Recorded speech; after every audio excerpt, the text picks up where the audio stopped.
der Flomi oder Flohmarkt. Zugegeben, nie ganz so mein Ding gsi, wenn ich ehrlich bin. Anna Zöllig, mein Name heu.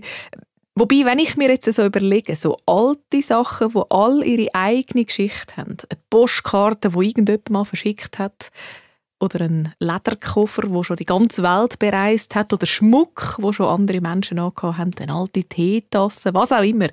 Eigentlich schon noch spannend. Alles, was du auf dem Flomi findest, hat schon etwas erlebt und hat eine Geschichte. Auch das, was Sophie aus unserer Geschichte jetzt findet.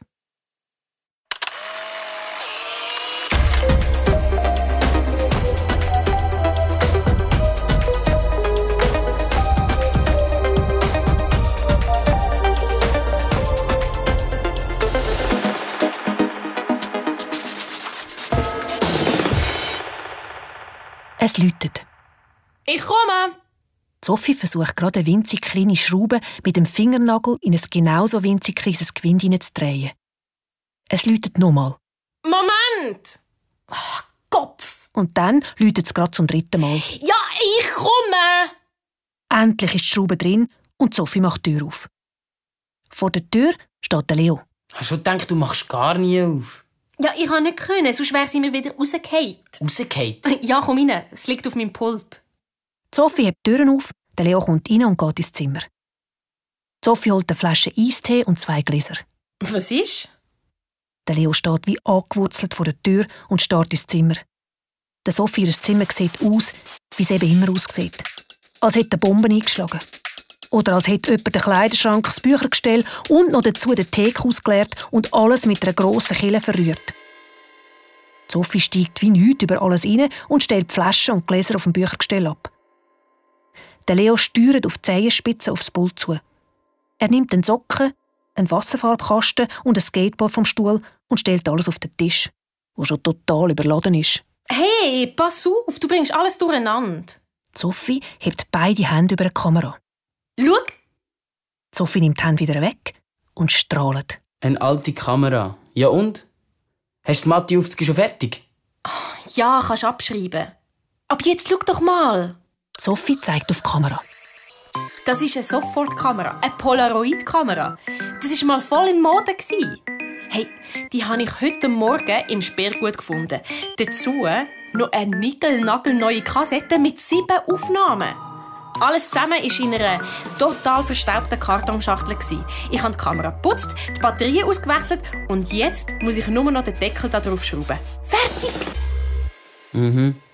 Gibst du mir jetzt dein Mathe-Heft? Ach komm! Eine echte Polaroid-Kamera und du willst mein Mathe-Heft? Das interessiert mich nicht. Gibst du mir jetzt dein Heft? Sie ist in der Mappe. Der Leo schaut umeinander. Unter welchem Haufen soll ich suchen? Da. Sophie gingt die Mappe unter dem Pult durch, Leo direkt vor die Füße. Sie nimmt die Kamera und schraubt den Deckel drauf. Der Leo sucht einen Platz zum Abschreiben. Eine Weile lang sagt keiner ein Wort. Fertig! Sophie hebt die Kamera auf und dreht sie in alle Richtungen. Sie ist richtig stolz auf ihr Werk. Was soll ich fotografieren? Mir doch gleich, die funktioniert sowieso nicht. Oh Mann, du bist so ein Spielverderber. Okay, kannst ja ein Foto von mir machen. Double fotografiere ich nicht. Sophie seufzt und schaut aus dem Fenster. Psst, macht sie und zeigt aufs Fenstersims. Ein Spatz! Sophie nimmt die Kamera, schaut durch und drückt ab. Die Kamera macht Klack, dann surrt es. Und aus dem Schlitz kommt ein Foto. Es funktioniert! Sophie hebt stolz die Foto in die Luft und der Leo starrt aufs Fenstersims. Der Vogel ist weg. Er schaut Sophie an. Wo du abgedrückt hast, ist der Vogel verschwunden. Quatsch. Ich habe ihn doch noch gesehen und ihn fotografiert. Er ist verschwunden, wo es Klack gemacht hat. Nochmal, so einen Quatsch. Der Leo versucht Sophie zu erklären, was er gesehen hat. Aber Sophie hört nicht zu. Oder will nicht zuhören. Wette, dass er auf dem Foto ist? Der Leo streckt die Hand an. Okay, um was wetten wir? Um ein Softies. Sophie fächert mit dem Foto, das sich gerade von allein entwickelt. Nur noch ein paar Sekunden und wir haben den Beweis. 21, 22, 23, 24. Ha! Er ist drauf. Zeig. Der Leo reißt das Foto der Sophie aus der Hand. Kopf! Das kann nicht sein. Aber auf dem Foto ist Ein Spatz. Aber ich habe genau in dem Moment zum Vogel übergeschaut, was Klack gemacht hat. Und dann ist der Spatz plötzlich verschwunden, wie weggezaubert. Leo, was soll das? Hey, ein Wett ist ein Wett. Nur kein Stress, ich zahle die Softies schon, aber ich check da nicht. Der Vogel war eben schneller als du. Und? Was fotografieren wir jetzt? Mir doch gleich. Der Leo schreibt weiter die Motti auf das Job. Komm, wir gehen raus. Dort finden wir sicher etwas. Sophie gibt dem Leo eine Box. Hey, au! Ja, kannst später weiter abschreiben. Sophie macht rechts umgekehrt und geht voraus. Der Vogel ist nicht weggeflogen. Er ist verschwunden, wo es Klack gemacht hat. Leo! Ich komme ja schon. Der Leo steht auf und klappt das Mottiheft zu. Mal schauen, was als nächstes verschwindet. Sophie und der Leo stehen vor dem Haus. Sophie hebt stolz ihre Polaroid-Kamera in der Hand, die sie im Sperrgut gefunden hat. Ein Vogel landet auf dem Gartenhag. Den Vogel habe ich schon fotografiert. Jetzt kommt etwas anderes dran. Sophie blinzelt den Leo an. Der knurrt. Wo Sophie nämlich den Vogel auf dem Fenstersims fotografiert hat, hat der Leo gesehen, wie der plötzlich verschwunden ist. Wo du abgedrückt hast, ist der Vogel plötzlich weg gewesen. Quatsch! Der Vogel ist einfach weggeflogen. Sophie weiss es eben immer besser. Jetzt schaut sie wie ein Profi durch die Kamera, schüttelt den Kopf und schaut wieder umeinander. Was soll sie fotografieren? Welches Sujet gibt ein gutes Foto? Der Leo beobachtet Sophie. Bluffsack. Der Leo sieht, wie Sophie ihr Velo anschaut, das am Gartenhag angekettet ist. Es ist frisch geputzt und glänzt wie neu. Hey, ich fotografiere mein Velo. Schön. Sophie macht ein Auge zu und blinzelt mit dem anderen durch die Kamera. Dann schillt sie zum Leo über. Wenn ich abgedruckt habe, sagt dann ja nicht, das Velo sei wusch, weg. Sophie lacht und äfft den Leo noch mehr nach. Wo du abgedruckt hast, ist der Vogel plötzlich weg gewesen. Der Leo schaut Sophie an, wie sie mitten auf der Straße steht und sich wahnsinnig lustig vorkommt. Ah, Mann, du nervst. Die Softies kommst morgen über. Und zwar genau in dein Gesicht. Der Leo dreht sich um und verschwindet um die nächste Hausecke. Sophie zuckt mit den Schultern. Sie schaut durch die Kamera und drückt ab. Es macht Klack. Dann surrt's. Leo! Der Leo hört's, aber er läuft weiter. Leo! Der Leo bleibt stehen. Ah, Mann. Was ist? Komm! Der Leo kehrt um. Sophie steht immer noch mitten auf der Straße und starrt auf den Gartenhag. Es ist weg. Was? Ja, mein Velo. Weg. Verschwunden. Sophie zeigt auf den Gartenhag. Geklaut? Ja, wie? Es ist ja niemand da, nur wir. Stimmt. Weit und breit kein Mensch. Wie ausgestorben. Hast du jemanden gesehen? Der Leo schüttelt den Kopf. Gib mal. Der Leo nimmt das Foto und untersucht es. Man muss doch irgendjemand sehen, der das Velo klaut. Aber nichts. Nur ein Velo, das am Gartenhag angekettet ist. Der Leo schaut in den Himmel rauf. Vielleicht ist ein UFO gekommen? Sophie verdreht die Augen. Sehr witzig. Und es klaut ausgerechnet mein Velo. Ist ja nur eine Idee gewesen. Wenn es kein UFO war, dann ist es eben weggefahren oder weggeflogen. Sophie schaut den Leo an und ihre Augen werden grösser und grösser. Dann gibt sie am Leo eine Box. Hey, au! Genau! Du hast recht gehabt. Der Leo reibt seinen Arm und kommt überhaupt nicht raus. Ja, du hast recht gehabt mit dem Vogel. Was Klack gemacht hat, ist er weg gewesen. Genau wie mein Velo. Die Kamera hat den Vogel und das Velo aufgenommen. Ja, logisch, was denn sonst? Nein, ich meine, die Kamera hat beides richtig aufgenommen. So in sich rein. Spinnst? Ich meine, das gibt's doch nicht, oder? Sophie zuckt mit den Schultern. Also, wenn es wirklich so ist, wie du sagst, dass die Sachen, die du mit dieser Kamera fotografierst, in dieser Kamera auch verschwinden... Du glaubst mir also? Keine Ahnung. Ausprobieren. Ja, und wenn wieder irgendetwas verschwindet? Es darf natürlich nichts Wichtiges verschwinden. Es muss etwas sein, das nicht auffällt, wo man gar nicht merkt, dass es weg ist. Der Leo hat eine Idee. Wir gehen in den Park. Dort finden wir sicher etwas. Es ist ein kleiner Park mit einer Wiese und ein paar Bäumen rundherum. Sophie und der Leo hocken auf ein Bänkchen und schauen umeinander. Was kann man da fotografieren, wo nicht auffällt, dass es fehlt, falls es von der Kamera aufgenommen wird? Der Leo zeigt auf eine Tafel. Wie wär's mit dem? Rasen betreten verboten. Von denen gibt's so viel, das fällt nicht auf. Ich schaue auf die Tafel und du machst das Foto. Sophie nimmt die Kamera. Sie ist nervös. Schaut niemand? Der Leo schüttelt den Kopf. Sophie schaut durch die Kamera. Es macht Klack und dann surrt es. Sophie nimmt die Kamera langsam ab und... Sie ist weg! Sophie nimmt das Foto. Langsam wird das Bild deutlicher. Da! Der Leo stürzt auf die Wiese und rennt wie blöd umeinander. Es hat geklappt! Sophie starrt immer noch aufs Foto. Dann schaut sie am Leo zu, wie er sich auf der Wiese austobt. So ein Kindskopf. Und jetzt kommt die Schule dran! Aber zuerst bringen wir alles in die Schule, was mit der Schule zu tun hat. Mappen, Hefter, Bücher, alles muss weg. Sophie klatscht in die Hände. Geniale Idee! Aber dann wird sie ernst. Leo, stell dir vor, was dann los ist. Das können wir nicht machen. Ja, aber was haben wir denn davon, wenn die Kamera das kann? Ich frage mich sowieso, wo die Sachen hin verschwinden. Hättest doch gleich. Wenn wir wissen, wo die Sachen hin verschwinden, dann können wir auch dein Velo zurückholen. Und auch den Vogel. Der Leo nimmt die Kamera und schaut durch. Nicht abdrucken. Wir haben nur noch 4 Bilder. Und was ich auch nicht verstehe, wo du durch die Kamera geschaut hast und den Spatz, Velo und die Tafel fotografiert hast, dann hast du doch auch noch anderes Zeugs gesehen. Und das ist auch nicht weg. Wieso verschwindet nicht auch der Hintergrund und alles rundum? Sophie zuckt mit den Schultern. Ja, vielleicht verschwindet nur das, was in der Mitte ist. Das wollte ich ausprobieren. Wir fotografieren die Mathe-Tests. Die von gestern? Von der Frau Winiger? Der Leo nickt. Die liegen direkt auf dem Fenstersims. Ich weiss es. Man sieht sie von der Straße aus. Die Prüfung habe ich total verhauen. Welche Mathe-Tests hast du schon nicht verhauen? Komm, Sophie. Sophie schaut den Leo an. Soll sie jetzt wirklich ein Foto für die Mathe-Tests hergeben? Dann sind es nur noch 3 Fotos, die übrig bleiben. Ja, okay. Lieber die Mathe-Tests verschwinden als meine Schuhe. Der Leo strahlt. Das Schulzimmer der Frau Winiger ist zuunterst. Von der Straße aus sieht man einen Teil der Mathe-Tests. Aber es müssen alle weg.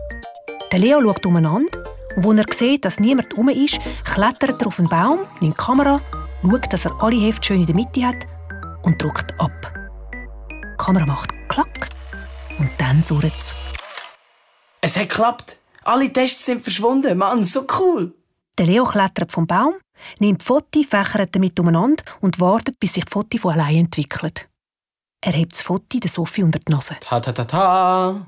Und was ich nicht verstehe, wenn es darum geht, etwas auszuhacken und etwas anzustellen, dann bist du schlau wie ein Fuchs. Aber wenn es um die Mathe geht, dann bist du dumm.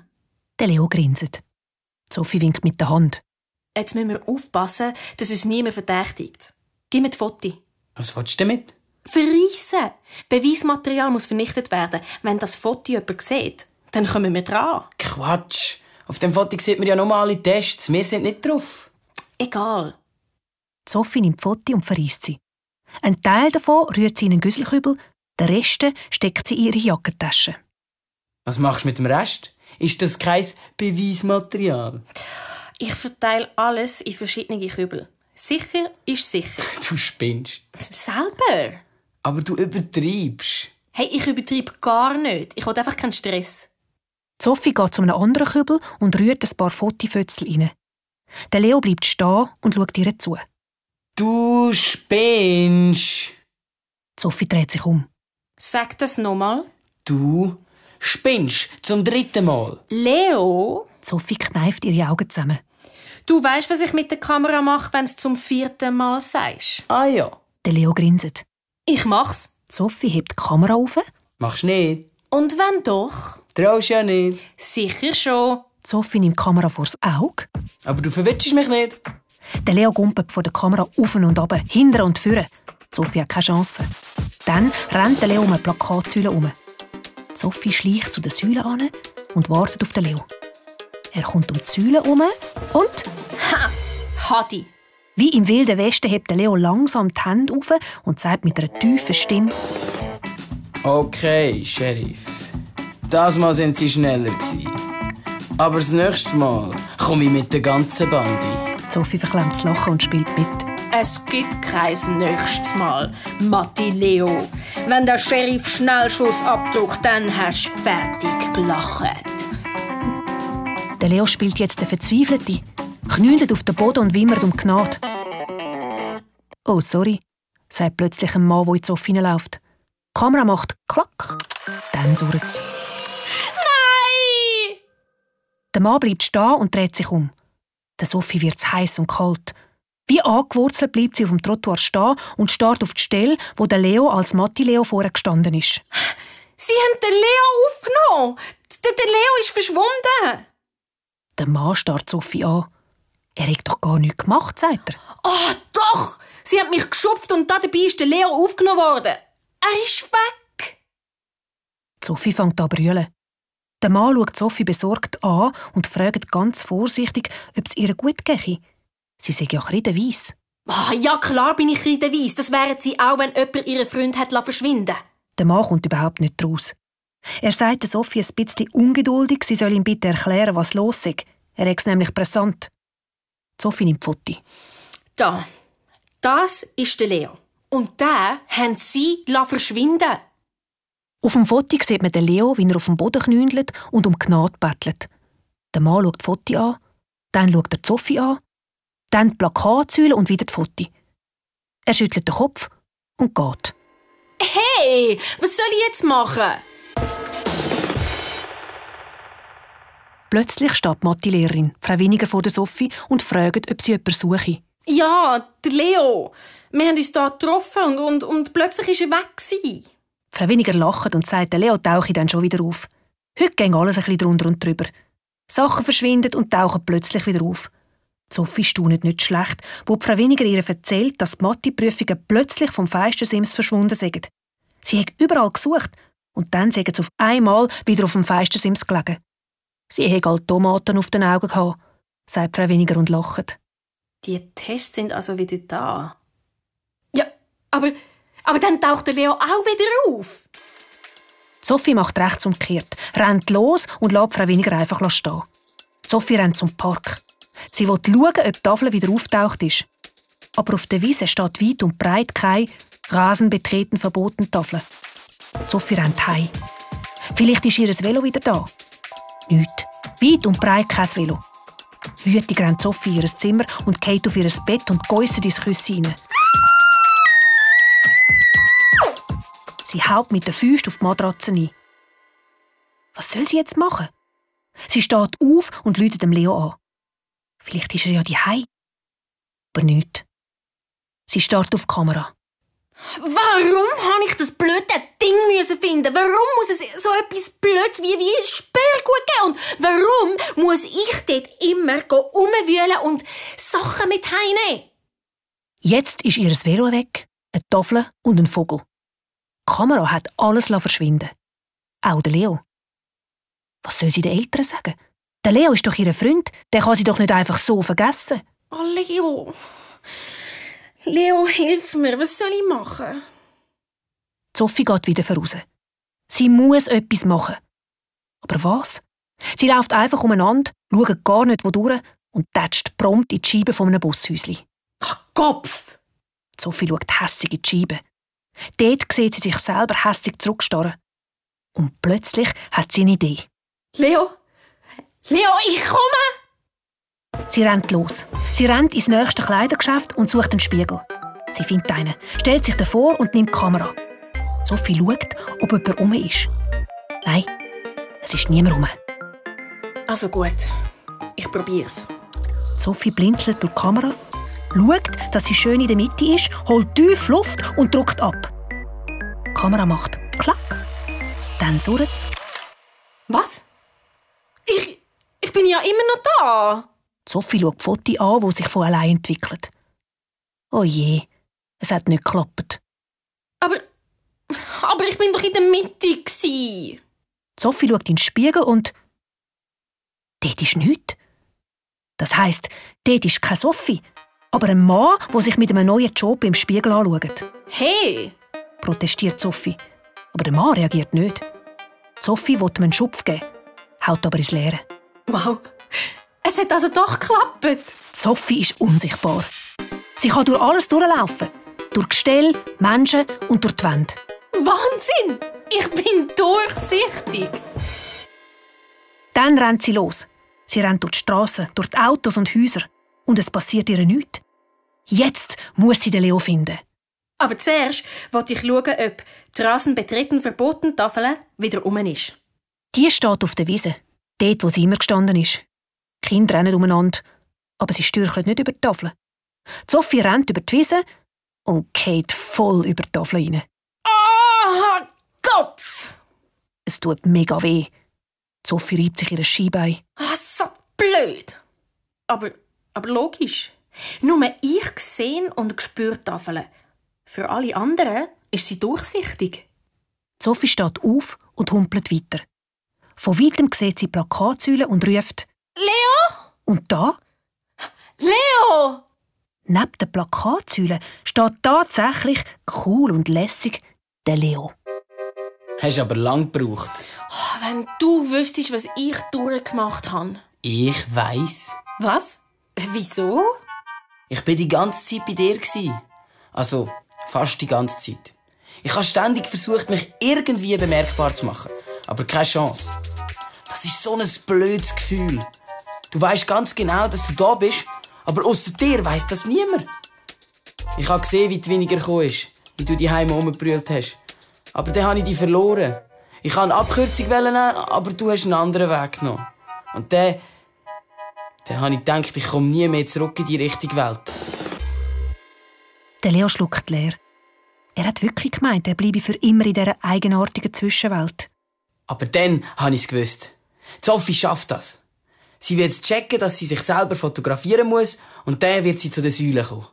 Und so ist es passiert. Und was machen wir jetzt?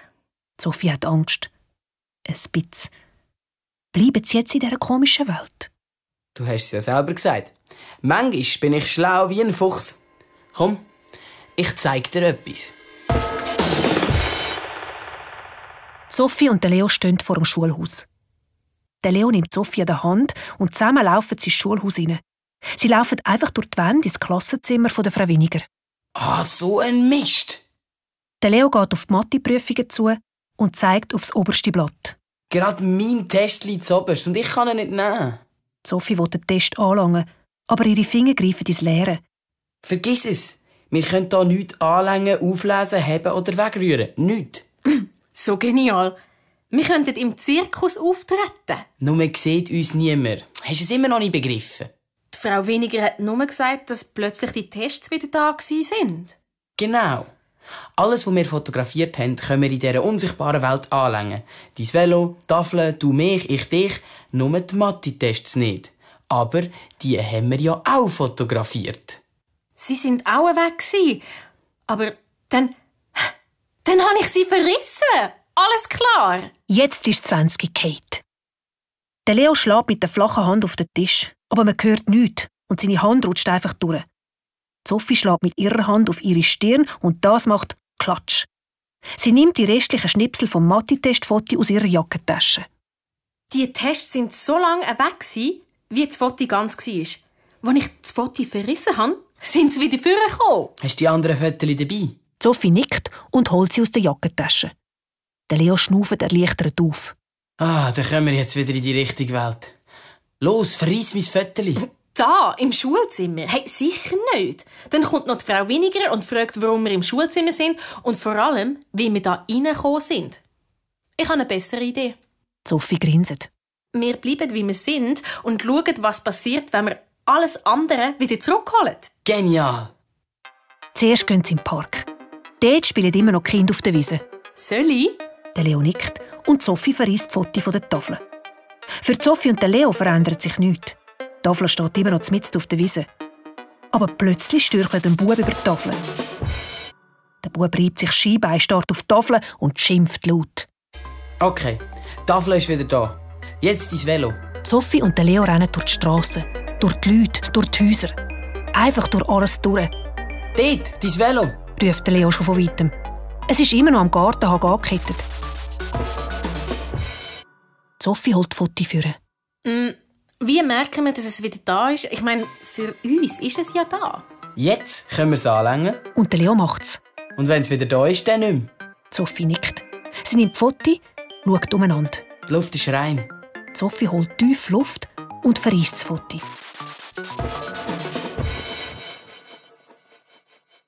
Wie bei der Tafel hat sich für Sophie und Leo nichts verändert. Der Leo geht zum Velo und langt durchs Durch. Ah, es ist wieder da. Und jetzt wir. Aber nicht da auf der Straße. Sie gehen ins Zimmer von der Sophie. Wenn wir? Irgendeiner muss es ja sein. Sophie gibt dem Leo das Foto, das sie von sich selber gemacht hat. Ich hol dich zurück und du mich. Der Leo nickt. Sie zählen auf 3. 1, 2, 3. Sie verreissen die Fotos gleichzeitig. Der Leo holt Anlauf und schlägt mit der flachen Hand aufs Pult. Es macht Klatsch. Sie sind wieder in der richtigen Welt. Yeah! Wo der Leo aufs Pult haut, segelt das Foto auf den Boden. Sophie buckt sich. Oh, der Spatz! Hey, den hätten wir fast vergessen. Sie hebt das Foto auf und geht zum Fenster. Hoffentlich ist er noch da. Sophie verreist das Foto und ein kleiner Spatz flattert völlig verwirrt auf dem Baum umeinander. Er plustert sich auf, schüttelt sich und fliegt dann davon. Tschüss. Der Leo schaut dem Vogel nach, wie er über die Hausdächer verschwindet. Sophie nimmt die Kamera, klettert auf einen Stuhl und stellt die Kamera auf den Schrank auf. Ein Foto haben wir noch. Dann klettert sie wieder vom Stuhl runter. Also, wenn wir einmal weg wollen, einfach so verschwinden? Mhm. Irgendein ist der, wenn wir eine gute Idee haben. Genau, wenn wir eine gute Idee haben. Sophie schenkt den Eistee ein, der schon lange gewartet hat, dass man ihn trinkt, und der Leo schreibt endlich weiter die Motti auf das Giap.